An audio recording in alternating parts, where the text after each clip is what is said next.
Assalamualaikum and good morning. I am Koim and I would like to announce that if the event will start now. But before that, I would like to just try a little vocal exercise with everyone. So when I say Sembang, you say Bunyi, okay? Sembang.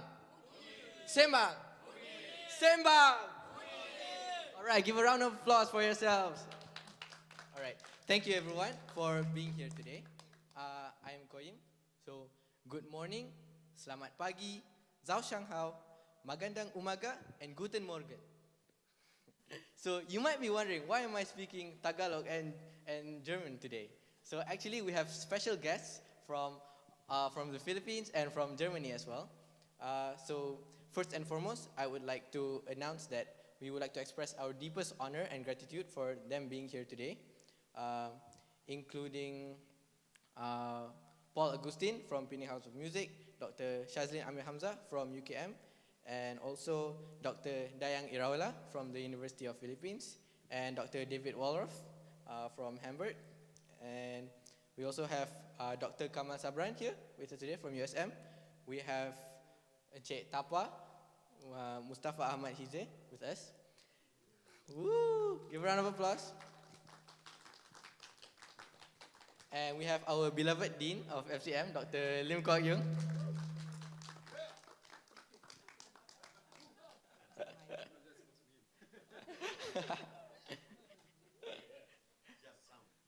And we also have other speakers who are also lecturers, including Mr. Yuvaraj and also Miss Suzy, also from MMU. So I would like to give a big welcome to everyone, including the lecturers, the students, and also everyone else. Please give a round of applause. Thank you very much. So first, we would like to introduce ourselves. I am Koyim.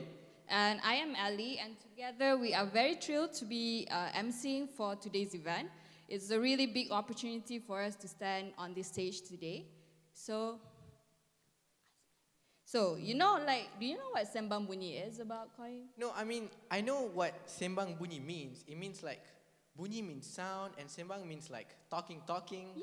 But like, what is Sembang Bunyi actually? Yeah, I feel like some people doesn't know what this event is about, so we're here to tell you guys. This event is actually a satellite symposium, which is the integral part of the Listening Biennial 2023. So this symposium brings artists, scholars, and practitioners together to explore the multifaceted nature of sound as both a creative practice and art form. So in Sembang Bunyi, there's actually 4 panels with us today, and there's actually a few talks as well. And it's discussions of encompassing various subjects, including sound-based art, Malaysian album cover design, vinyl, and sound design experience. So there's a lot incoming for us today. Wow, okay, those are a bunch of events. And Yep. earlier you mentioned the Listening Biennial Biennale, Yeah. right? Yeah. Do you know what that is? Oh, yeah. I think I did some reading about the Listening Biennial or Biennale. Okay. Yeah. Okay, tell us what is it about, Koi? So the Listening Biennale will run actually from July 6th until August 8th, so this month and next month. And it's a creative research initiative, and it explores listening as an art, as a philosophy, as a political proposition. Wow, that's actually a lot. As a tool and a research framework. So, so today what we aim to do with the Listening Biennial is to unite all the professionals and the academics, and we have an exchange of culture and information and research where we just have a sharing session with everyone. Wow. So this research initiative of the Listening Biennial is actually hosted from an institution in Germany, but it's also divided, and we also host it from different continents, including Europe, South America, and today in Southeast Asia. So from Southeast Asia, we have representatives from the Philippines, from Thailand, University of Puspakorn, and also Malaysia, and from MMU Cyberjaya. So please give a round of applause to MMU Cyberjaya for hosting the Sembang Bunyi today. Actually, just an FYI, Dr. Dayang and Dr. David they were actually just from Thailand from the previous event for. Yeah, they just came back here. Yeah, so welcome to Malaysia. And we hope you have a good time here. So We have a bunch of topics today, like Ali mentioned today, like sound-based art, Malaysian album cover design, vinyl sound design experience. Mm, so we'd like everyone to sit back, relax, and just enjoy the ride later. So I'll pass it to you, Ali. So overall, we'll be hearing tons of sound today. So we really do hope your ears are ready for all the sounds that we're going to be hearing and to absorb all the unique melodies that are about to be served to you. So moving on, I would like to welcome Dr. Dayang Iraula, Director of the Listening Biennial 2023, to give an opening speech and remarks.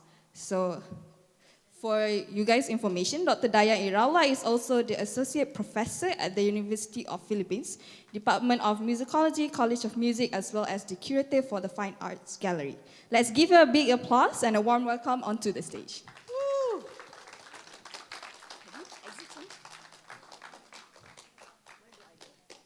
Just here.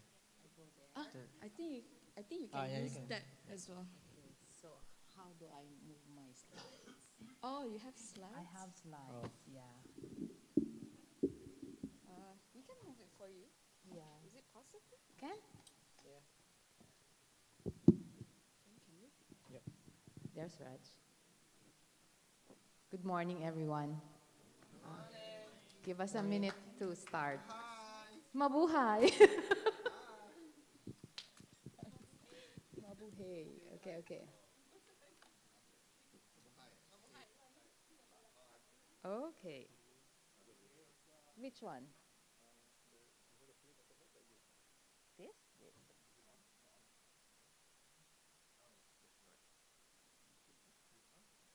This is back. Okay. Okay, good morning, everyone. I'm here to, well, my introduction is supposed to be kind of straightforward. I just need to give you a background, a context on what we are doing right now. So, like Koy mentioned, that was quite accurate. So the Listening Biennial is an artistic research initiative focusing on listening as relational capacity. So from radical empathy to weak ontology, poetic refusal to diasporic resistance, eavesdropping to intimate envelopment, listening wields a creative and critical force that may contribute to maintaining the diversity of our social adventures. This is the official description of the Listening Biennial that can be found on our website. It is essentially coming together with listening at its core. Yeah. Okay, fine. The first edition was held at the thick of the pandemic in July 2021, curated by Yang Israel Martinez, Buddha Ditya Chattopadhyay, and Brandon Labelle, who is the founder and artistic director. There were artists invited, including some of our artists from Southeast Asia. You have there Wantani Siripatananun Takul from Bangkok. And it happened in 18 cities. You have Berlin, Melbourne, Budapest, Quebec, Kurdistan, Guadalajara, and Madrid. The second edition focuses on attentional ecology. So the Listening Biennial being envisaged as an ecology of attention, one shaped by a critical concern for challenging existing construct of exclusive and extraction, and that invites a shift from paying attention to giving attention. For this one, the curators are Luisa Santos from Portugal, Gili Morato from Bolivia, I'm from the Philippines, as you know, and Raya Badrian is from Beirut, Lebanon. These are the artists in our selection. There are about 30 of them for an audio exhibition that is distributed within the network of participating organizations and institutions and spaces. And it is currently happening in 21 countries since July 6 until August 8. So you can see for Asia, besides Malaysia, besides Cyberjaya, you have Hong Kong, Manila, Tokyo, Singapore, it's not there, Singapore and Bangkok. It was then formally articulated on the website. Sorry.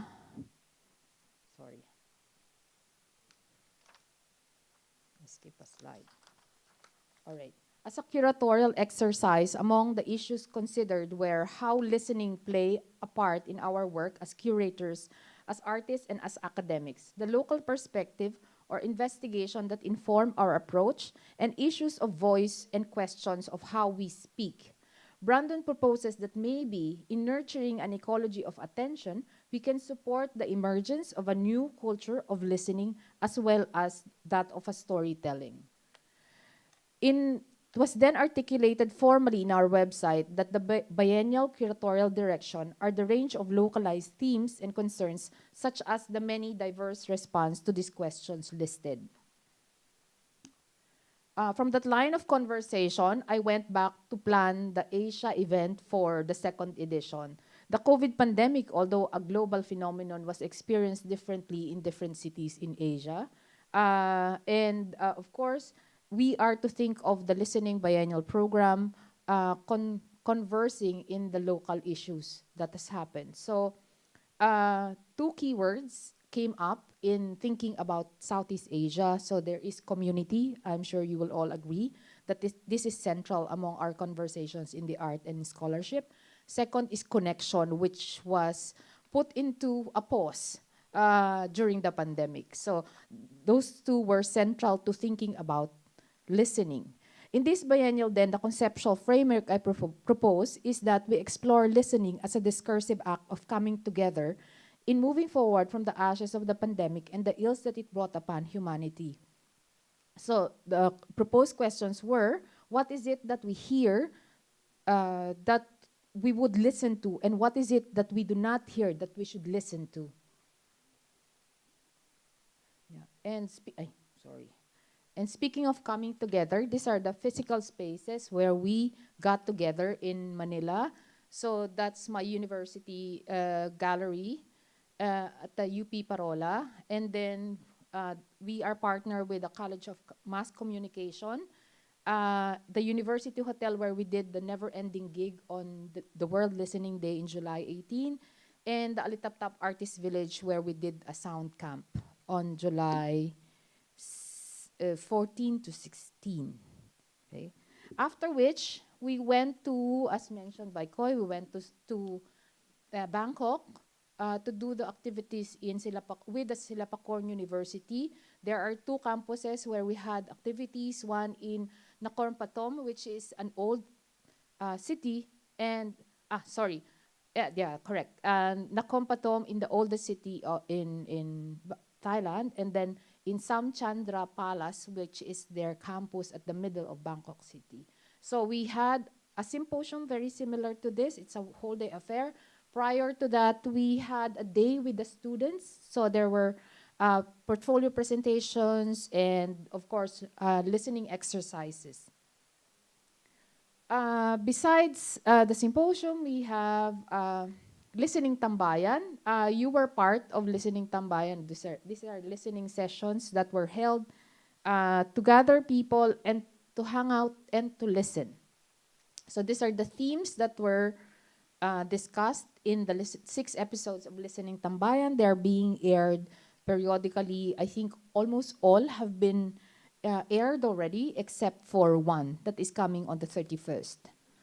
This was the setup for, that's Tamim, that's the Malaysia contingent. This is the Bangkok contingent. This is, that's John Cannonberg from Portsmouth in UK. And this is us in the studio. And we have some students who joined us during the Tambayan.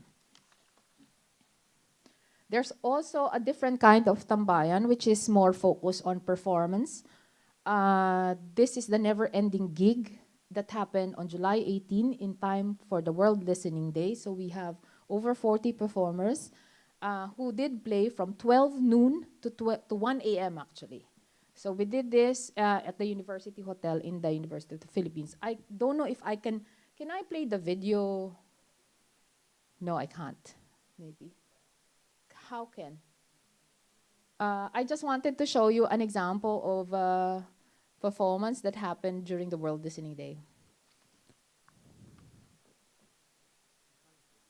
Yeah. There you go. So that is Sensei Hiroki Nagai of the College of Music, and that is Takuro Oshima, an artist who is coming from Kyoto. He has a DIY electric guitar skateboardish thing that sounds like bass koto.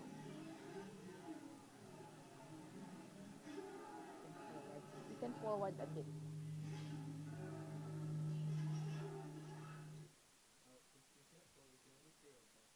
Okay.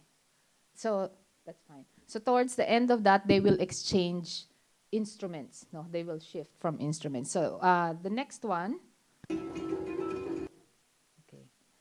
We also have tambayans that is connected to exhibitions. This one happened in Tokyo at Camoes Cultural Center of Portugal. This is a performance, a joint performance by DJ Sniff of Asia Meeting Festival and Makoto Nomura. Just like the one that you saw earlier from Manila's World Listening Day, this is a combination of music-trained performer and more on the experimental side. I won't play the video anymore because I don't want to take too much time. Eh? Well, it's here. Taku wanted you to see it. So they're capturing the sound of the space.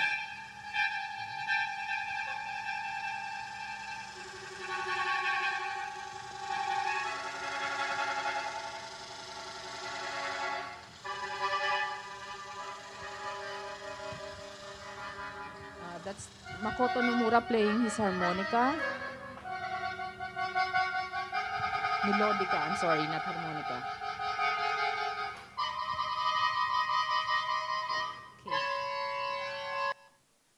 Okay, and another one, similar format. This is in Manila. During the opening of the exhibition there, we have a performance by Elemento, those guys. Elemento ni Lirio Salvador, and the sound bath by Angeline Di Dios. Okay. All right. For the exhibition component, there are two types. One is an audio exhibition where the rest of the 35 artists chosen by the four curators are exhibited, and we also have in Manila, there is no sound artist, just sound art, where classes of Professor Anis Haron and Hafiz Zulkifli was part of the exhibition and still is being exhibited at the University of the Philippines, University of the Philippines Fine Arts Gallery. So this is like the whole thing. That's the crew from Manila, and these are some of the exhibited works. Okay, I mentioned earlier that we did a sound camp, 3 days activity affairs, wherein participants engage in sound walk, sound composition, seminars, and then later they did a compilation or composite that was performed during the World Listening Day. So it was David Walraff who facilitated the whole affair. These are some photos from the camp. It's like camp, really. Susie has been here. Okay. I wanted to show you this, but maybe you can just check out the YouTube link later. This is an example of an output that came from the sound camp. And the final component is the symposium, what we are doing right now, a series of talks by invited guests who are practitioners and or scholars whose work reflect on the theme or a given theme that is assigned to them. No? So we are talking about listening as a political act, listening to and as a connection. As an auxiliary to the symposia, we also have workshops and talks such as these two are mine. So I had my kids from Bangkok do a sound walk or a listening walk, and then they did a onomatopoeic sound maps, and then they enacted it later. So these two are from David's class. David's class, they did a warm up to ask the students to produce annoying and pleasant sounds using their bodies. Then they harvested electromagnetic signals from the objects in the room and played with transducer and contact mics. So the videos are unplanned and improvised materials. Let's see.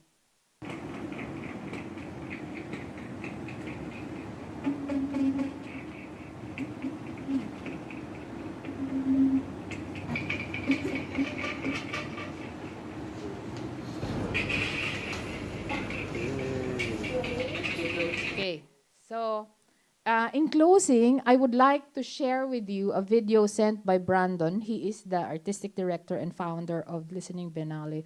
Although he mentioned Manila in his video, because that's where the center of the operations for the Biennale is, his well wishes extends to other parts of Asia. So on behalf of Luisa Santos, Gili Morato, Raya Badrian, I'm Dayang Iraulat. Thank you very much for listening. I'm Brandon LaBelle. I'm the artistic director of the Listening Biennial. What happened? I'm thrilled to be able to share. Yala. New Hello, media. I'm Brandon LaBelle. I'm the artistic director of the Listening Biennial.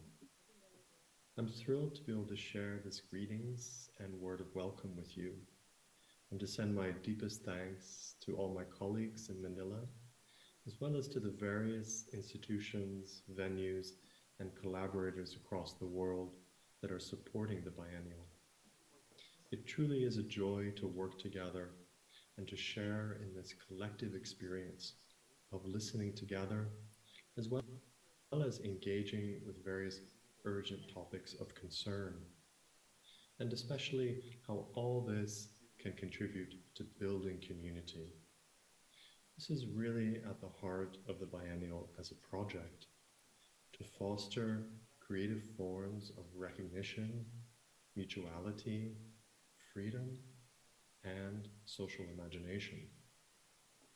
Not to mention to take pleasure in finding out together what listening is and can be, and especially where it might take us. From witnessing and knowing each other to dreaming of other worlds, listening is certainly deeply involved in the breath of life and the capacity to heal and repair, and importantly, to keep us close to the poetic dimensions. So I wish you a beautiful experience and a wonderful series of events and gatherings.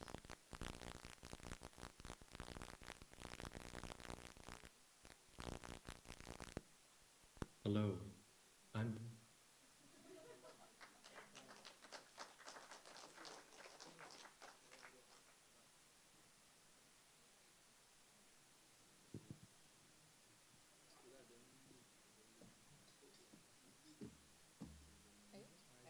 Okay, so thank you to Dr. Dayang Iraula for that very in-depth, about the Listening Biennale 2023.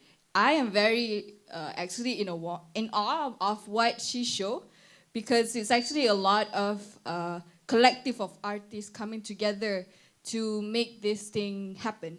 So actually, after this, we have very exciting things awaiting us. One of them is performances from our own very lectures, and they will also be doing a panelist talk after this, which talks about the political construct and how listening as a radical act to facilitate dialogue, understanding, and social transformation after their performance. So, can you tell us, who are these lecturers? All right. Thank you, Ellie. So let me tell you a bit more about. Oh, I see some of my audio friends. Okay. Sorry. So let me tell you a bit more about the next panelists and people who talk. Actually, some of them are MMU lecturers. Yeah, and some of them even teach me. Yeah. Yeah, even taught Ellie. And they'll be giving us a performance first, and after that, they'll give a talk. So briefly, I'll just introduce them. We have our beloved Dean, Dr. Lim Kok Yung from FCM. Woo! He's a... Oh, yeah. Booyah. He's a senior lecturer, a media artist who works with digital media and digital technology. We also have Dr. Rupesh Sitaran. Please give a round of applause. Woo! Woo, woo, woo! He's an educator, researcher, curator, and artist. His specialization is Malaysian contemporary art, new media cultures, and curatorial practice. And then we also have Dr. Kamal Sabran. Woo!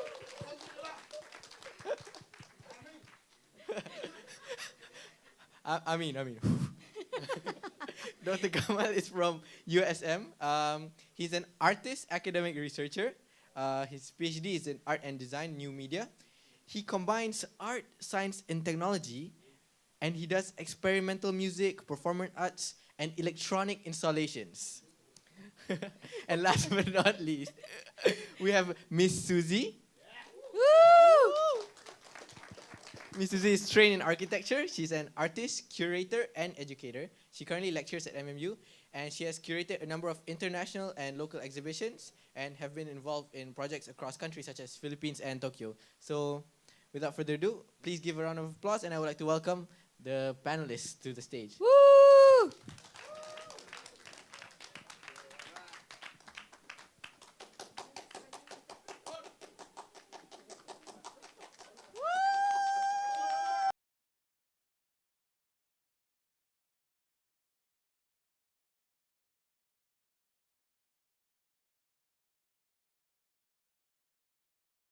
Modern.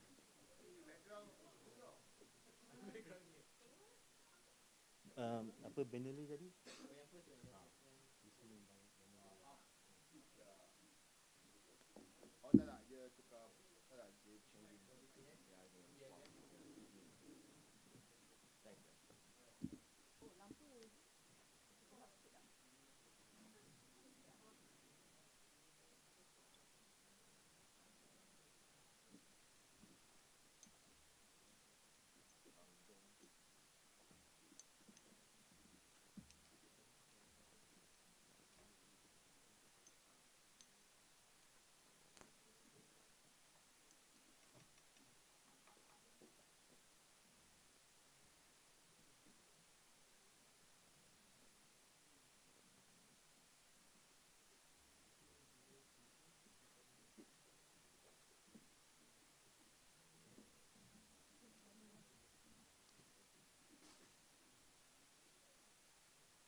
rasa kari pun boleh.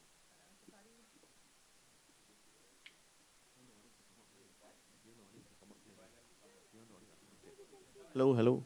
Yeah, please, the audiences are invited to come and have a look at the, or even taste, I guess. Taste.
Instead of potato,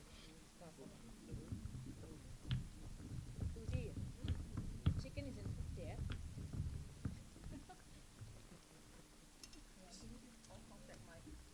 But the smell interferes in my listening.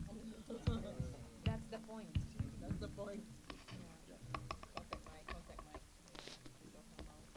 Kami maka-sunog.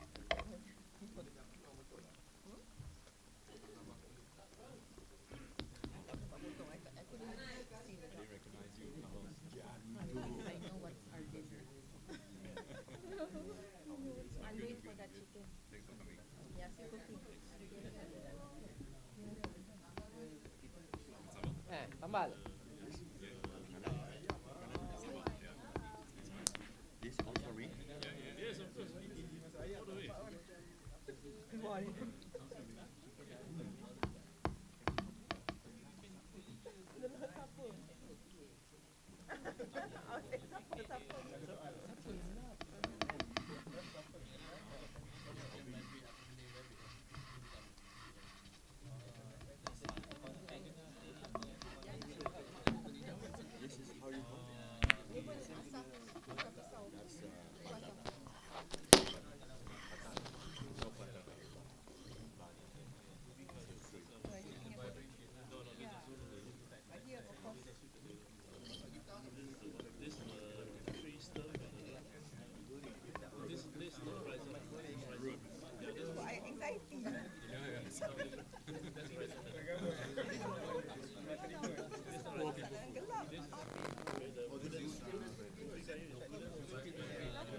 Kau orang Melaka. Orang Melaka masak. Orang Melaka.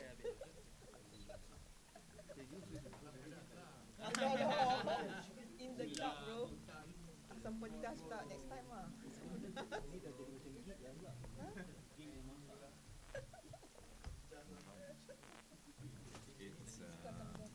It's actually for the tax. So you see the tax comes out. Yes.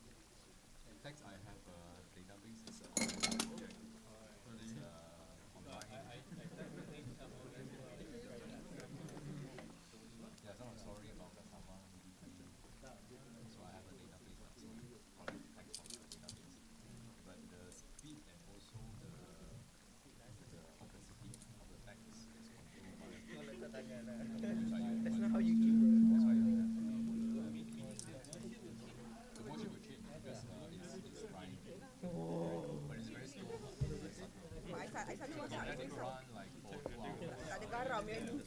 Tapi ada santan tak apa. Dia tak rasa sangat.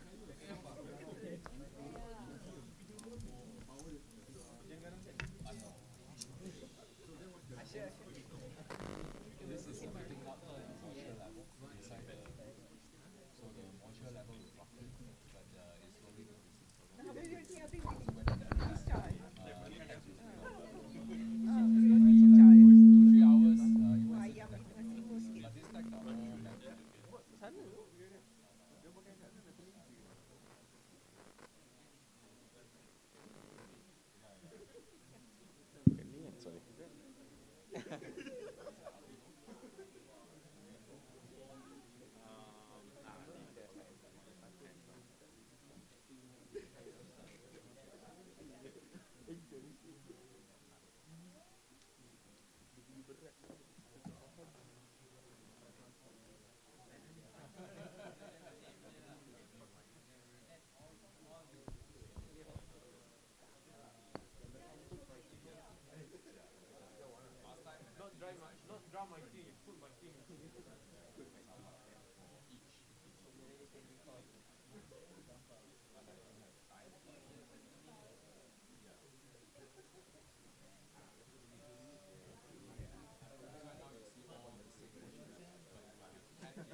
count. This is 4, right? 1, 2, 3, 4.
It's called sound art. Okay, I show you what is half time.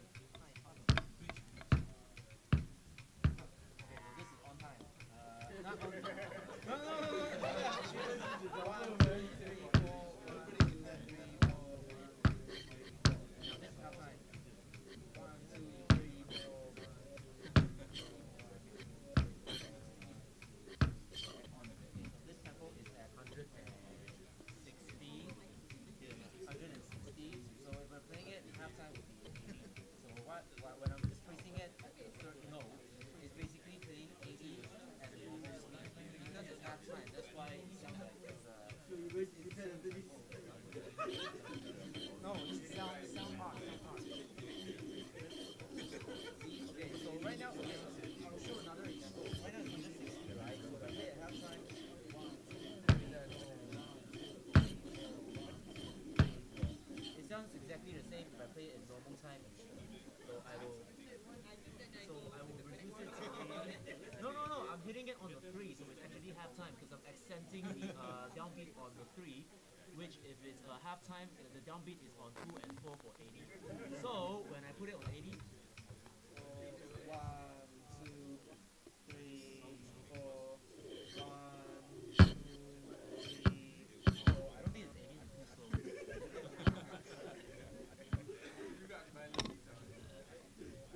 Okay, this is 80 lah. Okay, this is 80. 1, 2, 3, 4. 1, 2, 3, 4. Okay, so if I double time, if I double time it,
I can do it while saying. It actually throws me off.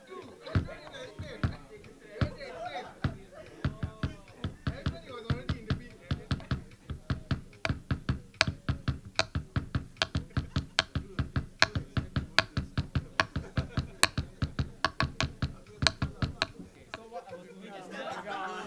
It's a 16th note. So like I said, this is on the downbeat. Bro, you're not a lecturer yet. Sembang Bunyi.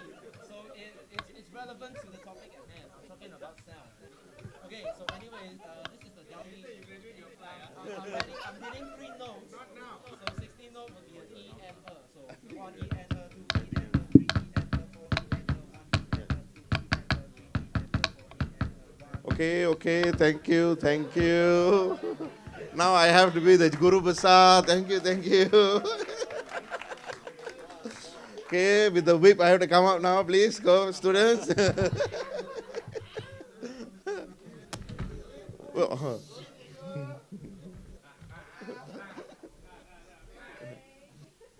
wow, straight away, everybody, whoo. Excellent. I am really reluctant to do this, and looking at how excited people. I think we can just sit at the front here. We can just make it as a casual. So it's not going to be some kind of heavy discussion, I hope.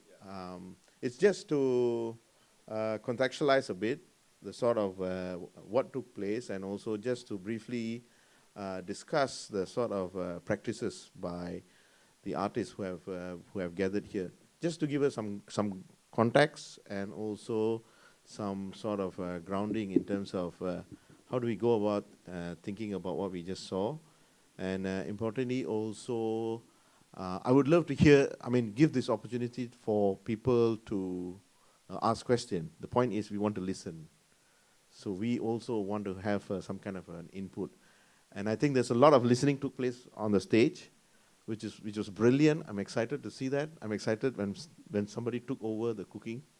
Right? somebody took over the entire stage, which was brilliant. So we were listening.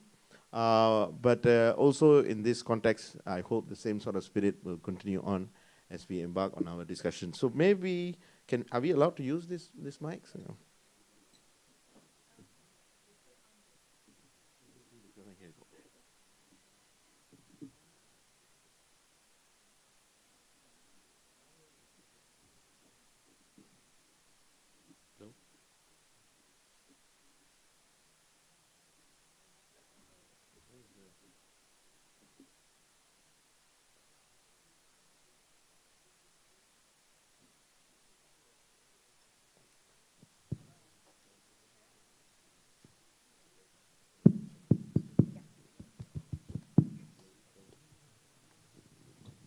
Hello.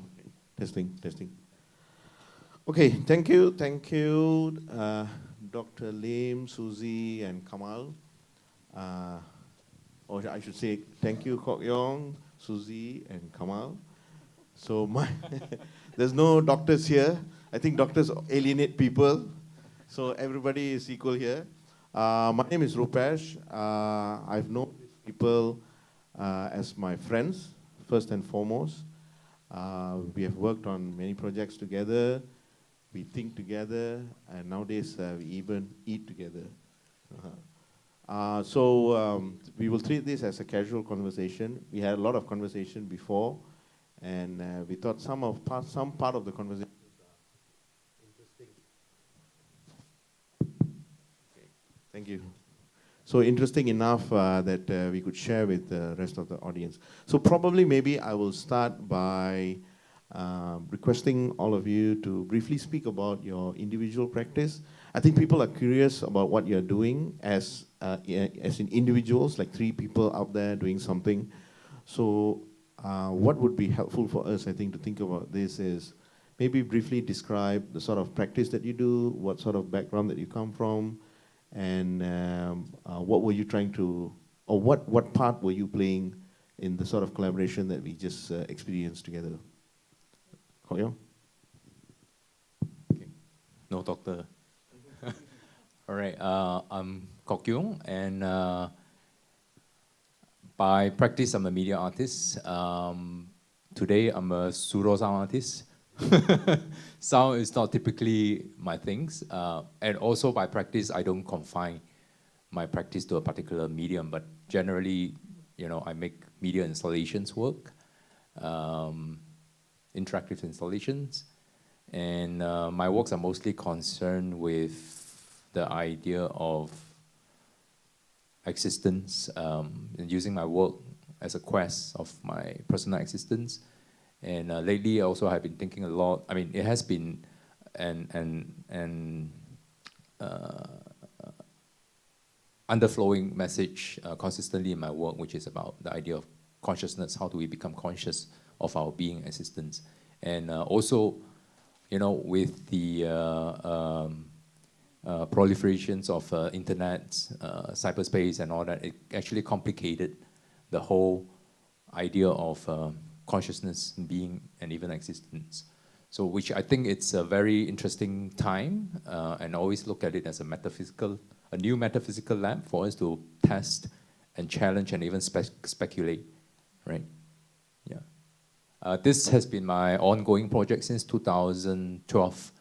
Started as a personal archive of my grandmother's memory of eating ubi kayu, right, cassava. And she always talked about this before she passed away. I mean, when we eat, when we dine, she always talked about that history of hers, how she survived by eating cassava and ubi kayu during the Japanese occupation. So it started off as a very personal thing, and eventually it grew into an online archive, and people respond to it, right? People respond by contributing their memory, and also some recipes.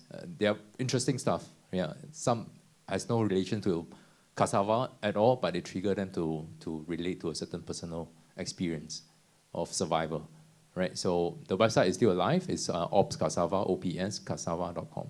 You can check it out. Okay, hi, assalamualaikum, and good afternoon.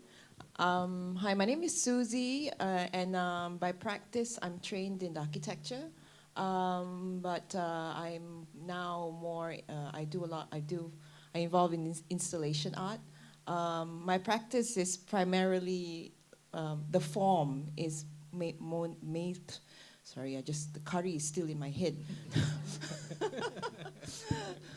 My practice is mainly in forms and form making, but I think I'm also shifting into looking at spaces because of my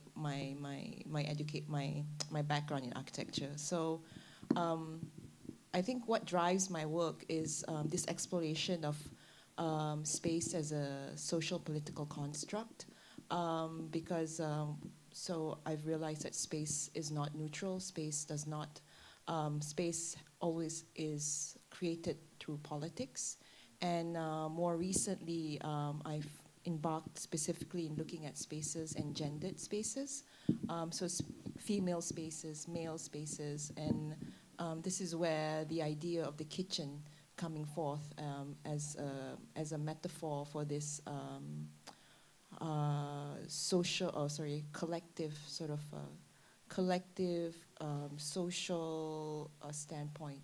Yeah, so I've been doing a series of curry workshops in Japan, and I did a nasi lemak workshop in the Philippines, and I've noticed that food brings people together regardless of creed and age. And it is a very disarming kind of medium because it acts very subtly, but it draws people out. So this is a very interesting point where now, and of course myself as a mother, food has always been central to my existence as a person. So yeah, so that's basically where I am.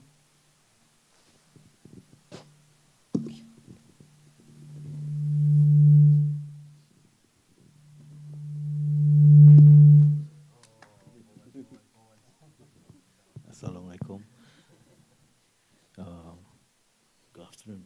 Afternoon, eh? Oh, afternoon. Yeah, so blessed. Thank you for coming. My name is Kamal Sabran. Yeah. Okay. Okay, thank you, Cik Kamal.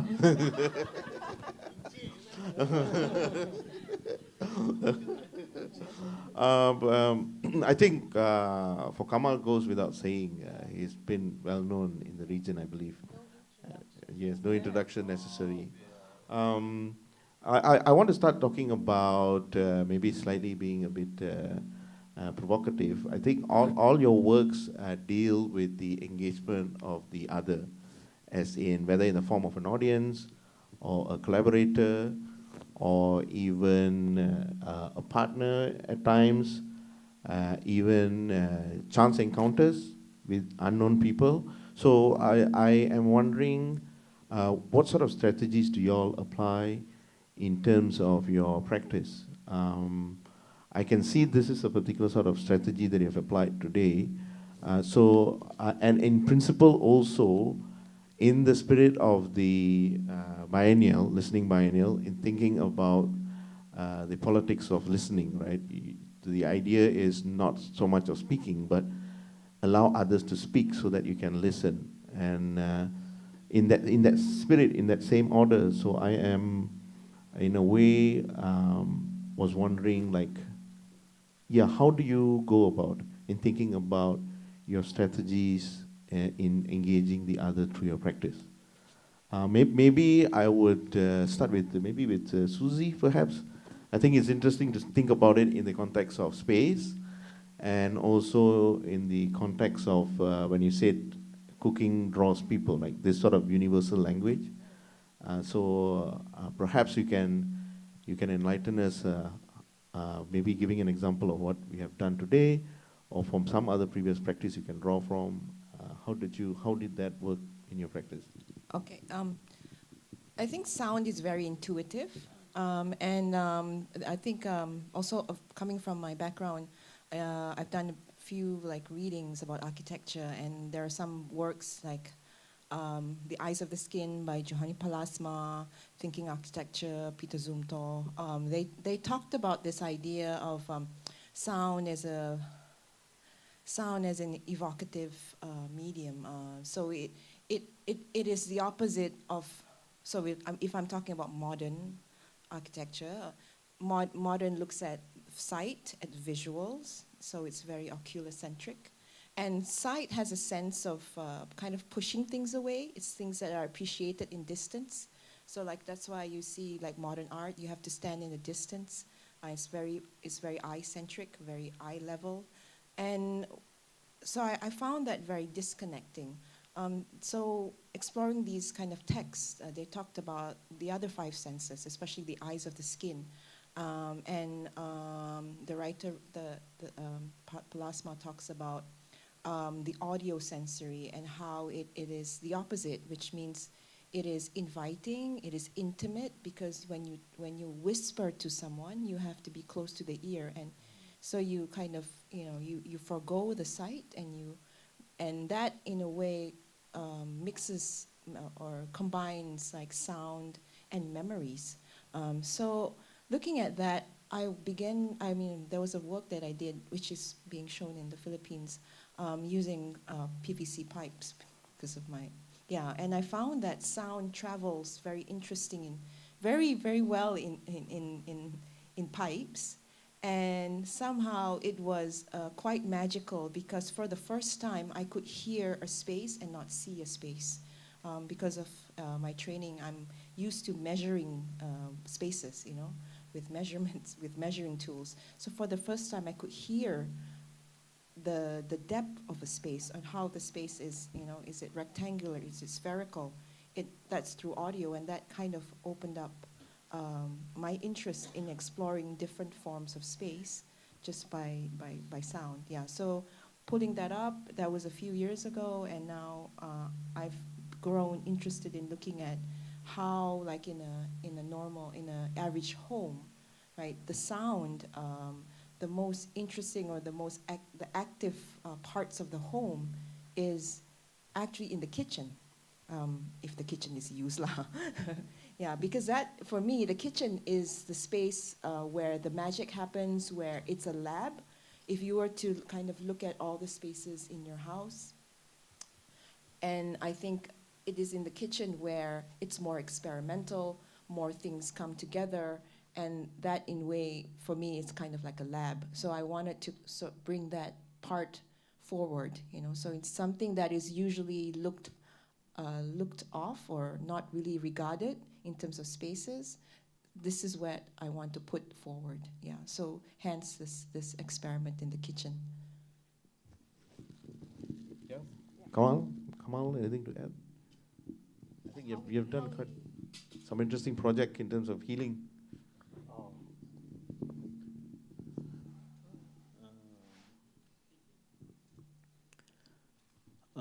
I'm interested in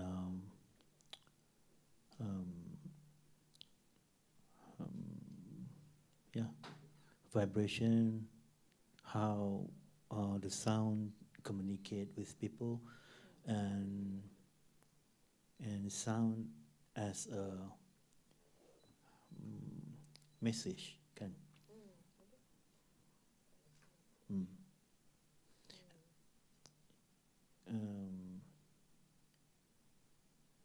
That's why they cakap sound is universal kan.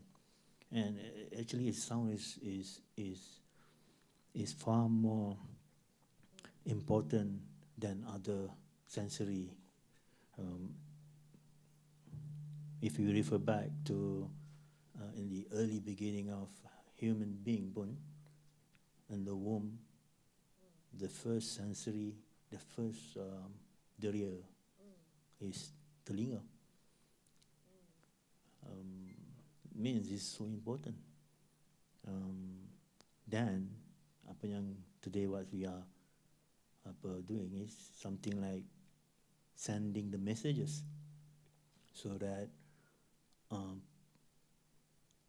the best moment adalah apabila sound tu can really communicate with you guys, and then it will bring you guys to the stage and, you know, try yourself, something like that. So for me, that's sending the message and you receive the message, and then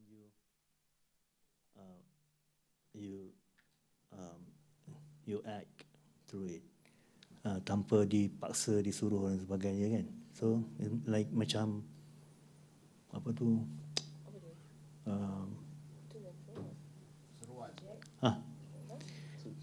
panggilan, ya, panggilan, seruan. Seruan, calling. So calling. Invitation, calling. Yeah. Inviting. You macam there's a bit of invitation, calling. Yeah, Koyong. Actually, this is quite impromptu decisions. It's pretty ad hoc as well. We only had yesterday to really discuss and rehearse about it. So we don't have a specific agenda, so to speak, but you know, we just communicate with each other through WhatsApp and say, hey, let's forget our title. I'm not the dean. You're not the lecturers. You're not the lecturer from USM. Let's jam and challenge and disrupt the format of a listening biennial, listening symposiums, and it's about listening. All right, we want to negate the sort of academic structure of this symposium. So we want people to listen first. And I think three of us believe that arts actually thrives on ambiguity and open-endedness, right, where we allowed intersubjective interpretations of the work. So we don't want to impose too much of reading into it. Of course, we all have a certain reasons why we do a certain act or gesture just now on the stage, but we want people to listen first, and before we talk about it. And I think that's what exciting about art. We're not selling anything. I'm not selling ubi kayu, so she's not selling curry. So we don't have a particular mission, so to speak. It's not a design, but it's art, and we truly believe, you know, that is the freedom that's given to us. And we don't have, I mean, we have a certain responsibility over the work, but I personally believe we don't have the sole authority over the meaning of the work. The meaning comes from everybody that's participated, that has participated in the experience. Yeah. But my strategy is always being an interlocutor as a media man, to facilitate different readings into the work. Sometimes, I don't have a particular reason for certain things. I just feel like it's interesting to do this, and I want to do it out. But it's interesting that, after the performance or after the show, people read into it in a certain way that I didn't expect, right? Just to explain, I first started by taking off my shoe, and then I did that as well in Korea, and people were reading into it. Is that your cultural practice in Malaysia? But before you enter the house, you take off the shoe. But I tell you the reason why, because I have a foil on the ground that is grounded, so I need to connect my body to the foil. So my body is actually a conductor, right? And all the utensils have been connected to the sensor. So imagine me as a conductor that connects the ground to the utensil, it completes the circuit, right? There's a slight voltage going through my body, which is 5 watt, I think, right? So that complete the circuit, and every touch, it actually activate a track. So I plan the recipe, as in accordance to the track that I want to compose. So the track actually build up, and it gets more and more complex, and so are the cooking, right? Yeah. Excellent, excellent. I think this is an excellent side way to open up to the audience. There's a lot of listening and seeing and ambushing the stage. So I would like to open this up. Please feel free to ask any questions, comments, any doubts, any suggestions. Please, anyone? Yes, please, yeah. Mic, is it on? Check, is it on? Check.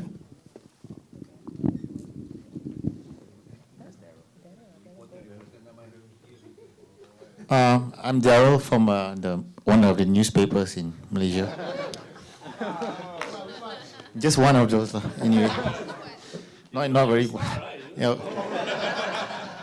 I mean, I love writing about media art and all this stuff, but I do feel that the general public has kind of still not they don't have that grasp of what it's all about. When today, I look at such a performance, right? I do feel it could fit any art festival, but we don't see these things commonly enough. And there's so much layers to it, which my wife said, "Why do you want to go and watch a cooking?" So I said, "There's something more important." So I said, "Okay," but you see, the layers to it is not, I think, given that much exposure yet to the general public here. I don't know about other countries. I mean, maybe Korea, Philippines, they have a broader sense of this sort of a cross-platform practice. Yeah. So do you think that we are basically starting to get there even after the pandemic? Because this kind of things actually could have worked on a Facebook Live sort of thing during the pandemic. You watch. What's that couple that was doing the curry thing also? Remember? Never mind, anyway, forget about it. But the general question is media art making inroads in Malaysia?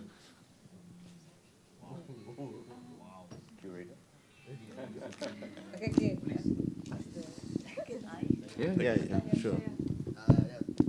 Hi, thank you for that question. I'm butting in. I'm not in the panel, but perhaps to answer your question quite directly, we have been doing things like this, like cooking performances since 2012, at least 2013, right? When we did the Media Art Kitchen Reality Distortion Field. So it's a network of performances and workshops and exhibitions between Malaysia, Indonesia, Philippines, Thailand, etc. No, so we've been doing this. It's just that the audience of media art in general is not as big as fine arts still. Yeah.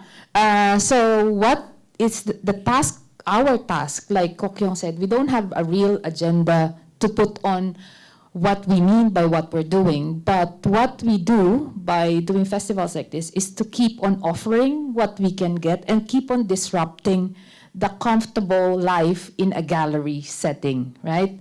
So yeah, I guess that's what we do. We disrupt comfort. We disrupt orders. So yeah, as long as somebody is asking, why are you doing this? Why you want to go to cooking performance or sound, whatever, I think we're doing our part, no? The more we disrupt the comfort, the more we disrupt the order, then we're doing our job, no? Yeah. Thank you. Okay. I think, abang, I think there's a place for every kind of form. You know what I mean? It'll be sad if this became pop lah. You know what I mean? If this became mainstream, I rasa macam, oh man, the coolness, the rebelness, the middle finger to the institution is gone. You know what I mean? Yeah, is lost in that kind of sense. You know. So I think Kamal said something. Sorry, I know we are in institution, but you said no titles, right? So we established. Yeah, we established. Yes, that. yes. Okay. You have the freedom of speech. Okay, thank you. Pami's not here, right? Okay. So. And then what? There was something Kamal said when we were waiting for the show, and then he said, you know. Oh, there's not many people today, you know. And then we said, yeah, it's okay because and it's a free show, right? So those who are here because they want to be here. You know, they chose that kind of, I would say. The chosen one. No, we all chosen lah.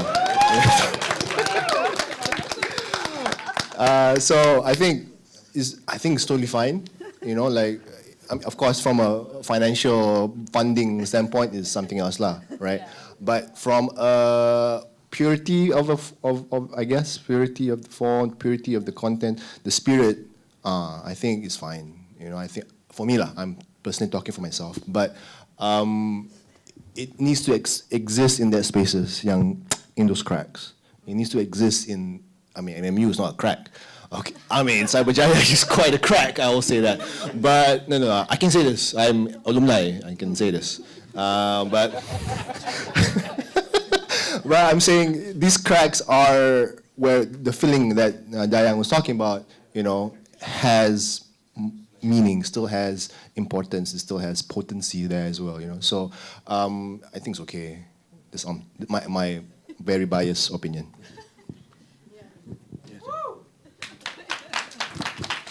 Last one. To bring this back to the conversation of the listening biennial, one of the questions that was asked, one, what is it that we listen to? And number two is, what is it that we don't listen to, but we should? So I guess this is one of them. What is the beauty of doing what we do here, the disruption and all, is that number one, the line between the audience and the performers is very much blurred. So the kids taking over the performance is something that can only happen in, if I may borrow, a crack like this. So yeah, we keep on doing what we're doing then. Switch my head back to the dean a little for a while. That's a huge package for me to answer this question. I have to think carefully. I mean, we have been running media arts program for almost 10 years. I think we are the first institutions offering media arts, despite many challenges, especially in the institutions, private institutions. You know, we're responsible for the employability of the students. So they're always putting in question, it's one of the career prospects for students enrolled in media arts. It still remains as one of the smallest program and non-profitable programs, but it's insist on running it for the sake of having a niche and cutting edge program, despite all the other typical, I'm not saying that they're not good, but they have a certain mandate to answer in terms of grooming and graduating students. But when it comes to media arts, it's still a challenge, to be honest, in Malaysia, right? If you want to promise certain career prospects. But, you know, leveraging on platform like this is to asking for people to listen. This is what we need if you want media arts to thrive in the country. You know, you need more platform. And it's not expensive, it's not cheap, right? If you're talking about creative expressions with digital technology, the screens, the sound systems, you know, all these are expensive equipment. So,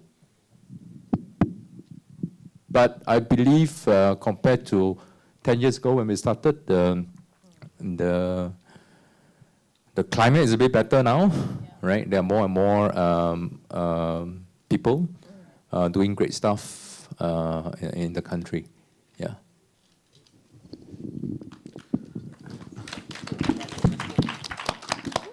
Yeah, maybe I'm not adding, just to clarify. So I'm not going to add. Two things. One is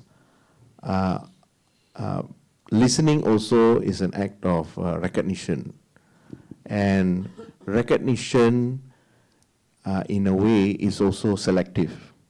So if I don't recognize a particular language, if I don't know, I could be listening, but it's still utter nonsense to me, right? So there is this sort of pattern recognition, if you call, and we spoke about this during our sort of this process that we were going through in terms of like how do we articulate something that's completely absurd or gibberish in this sense, right? Yeah. So you're still listening, but it makes no sense to you, right? So in that sense, in a way, like addressing those issues is like, there are people who can recognize what is this, and there are people who don't, right? So those people, in a way, they need to learn the language in some sense, in one way or another. Whether they accept that, whether they practice that language, whether they speak that language, that is up to them. But it's unfair to penalize them for not knowing, at least from my perspective, in that sense. So of course we want more audiences, but it's also not partly fault of the audience for not being here, right? It's also because they don't know what it means, so thus they have no way to participate. So in many ways, it's also a sort of a burden that one carries in terms of thinking about how does one actually reach out and engage, right? This is a burden I believe all artists share. We all share that, especially when we deal with the sort of things that does not fit within the norms, right? And that goes to the question of the crack, right? And this is where the crack is. And I think in the context of institution, we want that crack. It's a very important sort of a moment in institution where the institution is now in a sort of a crisis. It needs to change, it needs to evolve. It's not only about this sort of radical, rebel, middle finger showing. It's generally, there is a lot of other things that's happening that is demanding the institution to change. ChatGPT, what it means to have exams, what it means to teach somebody, very fundamental questions are being raised in terms of the role and responsibility of an institution. And it demands, it's going to change anyway. There's no stopping to this. So in many ways, in a way, I believe, we could also look at it from the perspective of taking this opportunity to introduce these sort of interventions, do right along those changes, right? So although it might not necessarily work on our benefit, but there is this sort of things that's happening, certain shifts that's happening. I think you wanted to add, Thank you. It's not really a question, it's something I would like to add or to tie together something that Susie said and what has now been brought up. When we were at the sound camp, I facilitated a workshop on sound ecology, and I remembered where the eco in both ecology and economy comes from it's from an old Greek word, oikos, which is basically the kitchen of a house, like the center of a household, where in ancient Greece, the women and the slaves worked and were basically excluded from the social decision making and from the political sphere. But it was the central place of everything, like where the economy starts, but it's sort of below or underneath the economy. Money is not made there, but I think that connects in a nice way to the figure of a crack that was mentioned. Work is being done there, like everything else gets sustained or nourished from that place, but it's not the money-making machine. But it's still absolutely central for the rest to function, or where like new, potentially nourishing ideas get formed. That's what I wanted to add to the discussion.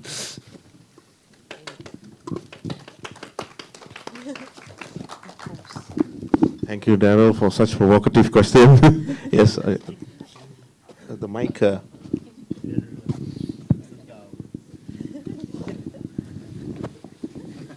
don't ask. Okay. Hi, good afternoon. So me and my friends, Ngao, Hasbro, Ying, and my senior, right, we wanted to ask a more technical question regarding the equipment, much not about the whole experience yet. They want to know how is the signal flow set up for the everything, because we see a lot of mics, and then we see a lot of interfaces, and then some other things that we can use to change the pitch of the sound.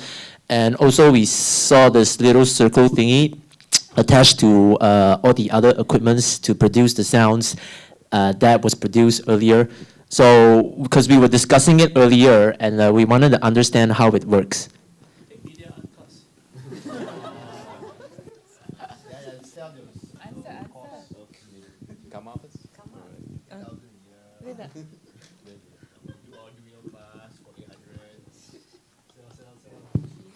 Thank you for the question.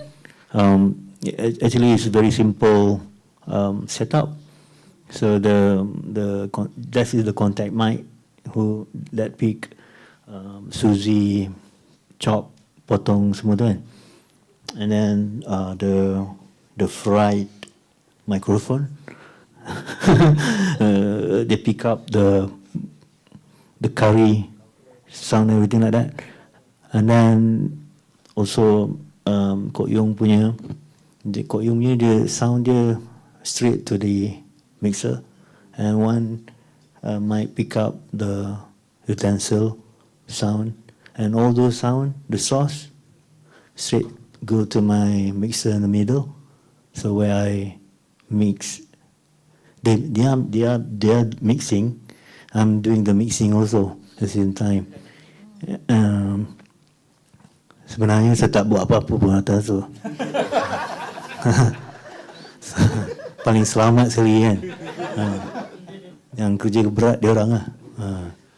So dia orang dah terkena sebenarnya. Dia orang tak tahu, dia orang tak perasan.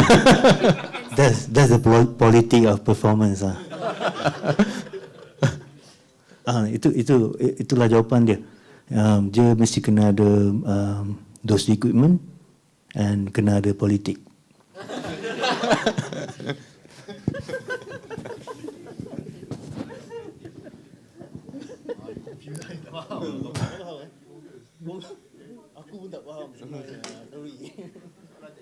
My setup has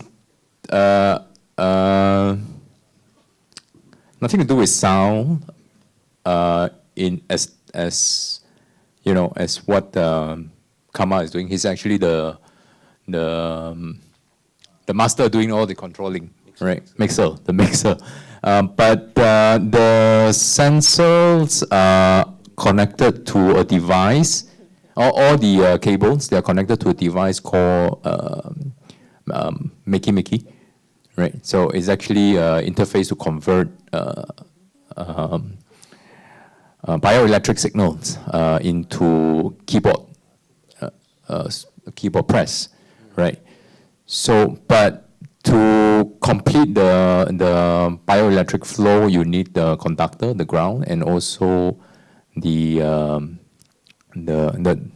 sensor, right? And you need the medium in between, right? So I'm using my body as a medium. But the track has already been composed. Some of the sounds were coming from, just to give you a bit of context of where the contents are coming from. It came from the Ops Cassava projects, which is an online archive that's archiving layman's social memory of Ubi Kayu, right? So it's in the form of sound, text, video. Yeah, that's all. So some of the text that you see here is actually coming from the database. And this is on another different setup, which is the Arduino. So the Arduino is programmed to pick up the moisture level from the live Ubi Kayu. So the live Ubi Kayu, when I put it on the stage, is actually fresh, and usually we see a 255, the maximum, the optimized moisture level. But over time, you see the moisture level will drops and it will fluctuate, and that will be picked up by the microcontroller, the Arduino, and the signal actually control the opacity or the transparency of the text, and it's also the speed of the text. So the concept behind it is actually the fading off of a memory, right, over time. Yeah.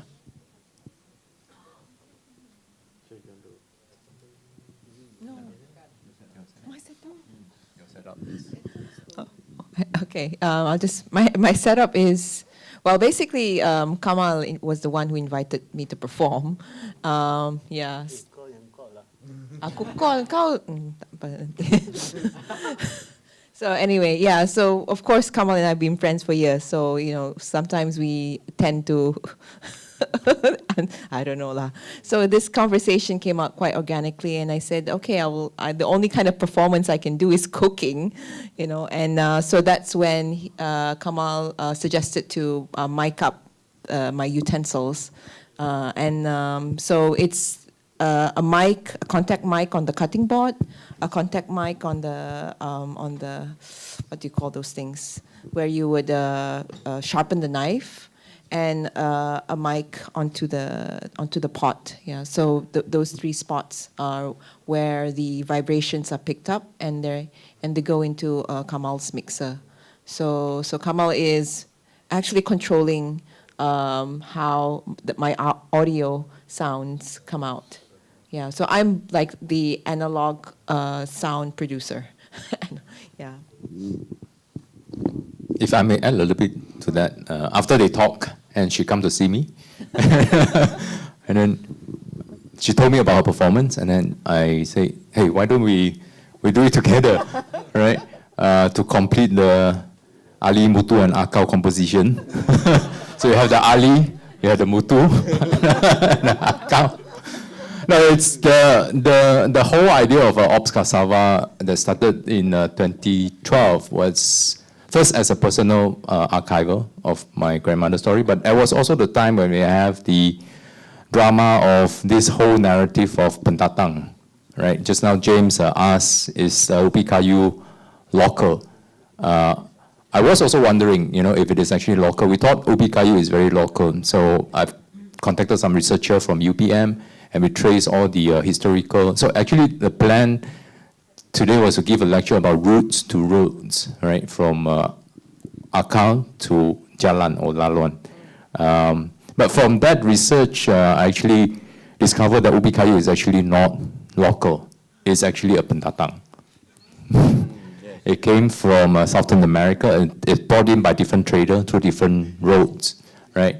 It's not a native plant, but it has been localized and by many different ethnic groups. So the Indian have their way of cooking cassava, Chinese, and also Malay. So using that platform, I'm trying to give agency to marginalized voice, right? And also to celebrate the cultural distinctiveness of different groups or community in Malaysia. Yeah, so I was asking Kok Yong, then how do we connect our work?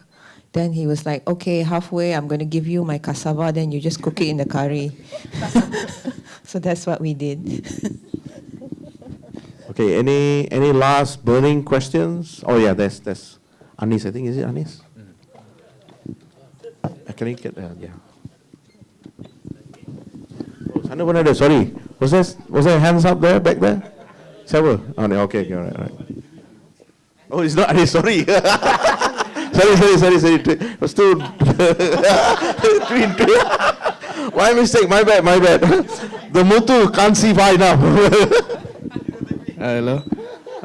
So my question is like, when you are performing in media arts, do you prioritize like how do you feel when you perform, your emotions during your performance, or do you prioritize how the message is being shown or how the crowd feels during the performance?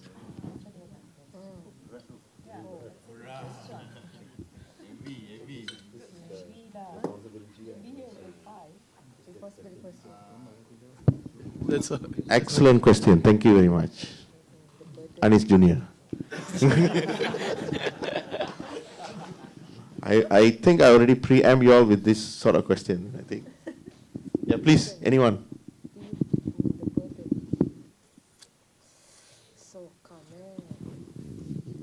Okay, I'm going to start because I can see you guys are still thinking. For me, now I'm answering for myself. It's always about being authentic and being yourself. So I guess, I don't know, for me, I definitely, it has to come from a place where, I wouldn't say hidden, but probably vulnerable. Because I believe to expose your vulnerability is to be very courageous. That's one of the things that I feel are also understated. You know, the idea of being vulnerable, and being vulnerable here, in my sense, is I don't really know what's going to happen. This is my first time cooking in the dark, so and that was also that worry, you know. But I believe that the audience is also with me on my ride, on my journey. And it is I feel that my duty is just to be authentic. Yeah, and like I said halfway, I didn't bring my salt, you know, and that was an authentic and genuine response. You know, I was not trying to pretend or hide it. Yeah, so that was also part of it. And I believe this kind of vulnerability is also, I would say distorting, but destabilizing, you know, the very structured performances that you probably normally see. And so in a way, I'm giving you a chance to see what actually happens if you were to see how it feels like to be standing next to Susie when she cooks. So this is that experience. So for me, I think I just have to trust that the audience will enjoy it as long as I'm being authentic. Yeah.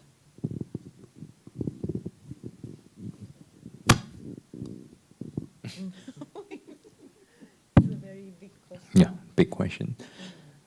I mean, we can abuse or take advantage of the title of being artists, and this is our performance. You know, we just do what we like. We don't care about, you know, what you think and whether you like it or not. But we are responsible in a sense to your time that you spend here. That's why there's a bit of negotiations between what we want to convey by giving you the rooms to speculate and connecting the dots, but also what do we want to get from you as well, because you're spending time for half an hour, right? So in a way, we are responsible to that as well. I mean, yeah, responsible for your time and also your attention and also your reading into the work. So there's a bit of planning. There's also non-planning, where we leave it completely to chance. and also improvise along the way. Yeah, there's a bit of a performative and also performance aspect of it, where a certain part we rehearse, we plan, like Kama suggested, there should be a climax in every 5 minutes. That's the experience they're going to give you, instead of a monotonous cooking show. And, things happen, things goes wrong in a setup like this, and we are prepared for it. And in fact, we welcome, the glitch screen was not part of the agenda, actually. There's something gone wrong with the feedback loop, right? And it happened to become quite a nice glitch art on the screen. That was not part of the agenda, all right?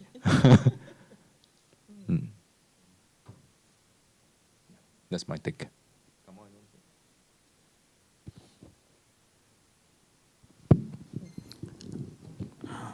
Thank you for the question.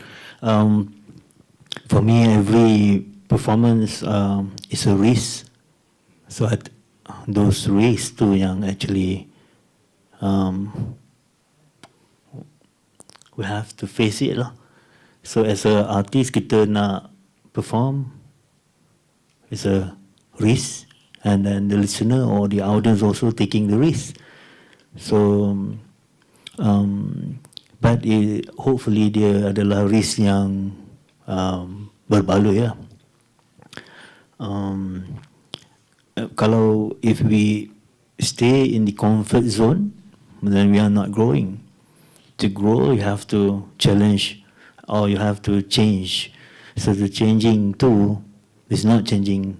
It's not the art that change people, but people that. I think there's something else yang menyebabkan people change. It's not art. Probably, ataupun satu bisikan, and we don't know. Yang can touch directly to the heart. It's not listening by the ear or those sensory. So it's more like a touch, macam Suzy cut and everything like that. That's the touch yang create the sound. So the touch first. It's not the sound first. So how Suzy touch it, it's create the output, and you receive it as a macam you rasa macam Suzy yang touch you. So it's more like a kind of risk where you risk untuk you punya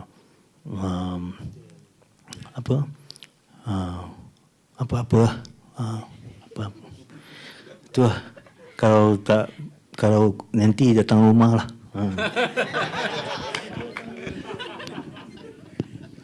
Thank you. So I think that's an excellent end. Apa-apa, So with this, I would like to take this opportunity again to thank Kok Yong, Suzy, and Kamal.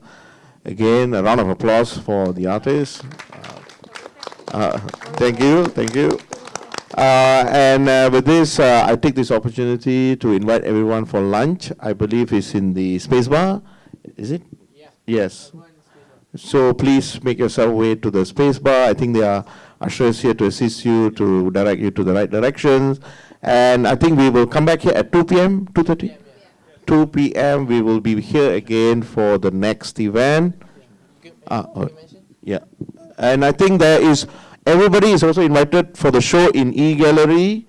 There's a show going on now at the moment. It's just next door. If you go out through the stairs downwards and then turn to your right, the next door is the E-Gallery, where we have the final years, degree years show, and also our diploma as well. So that is open for you all. So you have an hour and a half, I believe. So you can have your lunch and then later on drop by the gallery before coming back here at 2, or you can head to the gallery first and have your lunch later.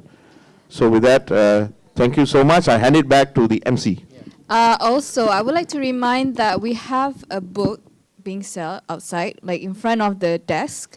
So it's by Mr. Tapa. The book is called 12 by 12 album cover design. So if anyone is interested, you can like look around. So there's like a tester book that you can find. Sample. So that you can like read or like think a bit if you want to buy and look around. So yeah. After this, we're going to Mr. Tapa is also going to give us a talk. So, yeah, if you guys want to see the book, feel free to see it outside. Thank you. Okay, thank you. Thank you. Thank you. Biasalah kita tahu what's going on. But good lah, good questions. Good energy. Sebenarnya dia dah tahu tak? Betul. Betul, dia dah tahu. Dia saja. Saja je.